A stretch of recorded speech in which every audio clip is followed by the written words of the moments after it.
Ժողովուրդը մարտի 1-ին պարատքում քնած, բանում այդ այն ջազվե սրճարանի մոտ բան էր, պիստոլետ էր տարեկցել, էլի։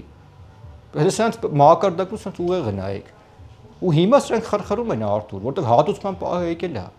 Որտեղ հիմա Ռոբերտ Քոչարյանը շրջվում է ու նայում է, ասում է լավ, արա, ասում ես լող տղեկից հետ ինչ է ալնելու։ Գիտի չէ ինքը Արտուր, իրանք շատ չի մնացել ապրելու։ Ծեյացած հայվան է։ Այսօր եկուց է վիճակը։ Ինքը նայում է իր ընտանիքին, իր բջերին, ասում ախպեր, ես ինչ օր եմ գա ես։ Քանի շուտ է հեղաշրջում անեմ, իշխանությունը նվերտամ սրանց, որ վաղը մեսօր կարան ապրեն, որտեղ գիտի մենք սրանց ինչ ենք անելու։ Սրանց դաժան օրեր է սպասում Արտուր, սրանց ընտանիքի բոլոր անդամներին։ Ինձ մեկ-մեկ ասում են,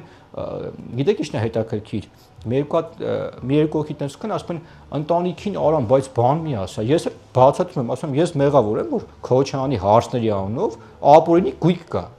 Այսինքն այս մարդիկ իրանք մաս են կազմել քրյա օլիգարխիկ ռեժիմի։ Հիմա ես պետք է ասեմ ինչա թե կին է, չանդը դառնամ։ Ես հեսա Մեզ պայքարում մեր համար կին, տղամարդ չկա։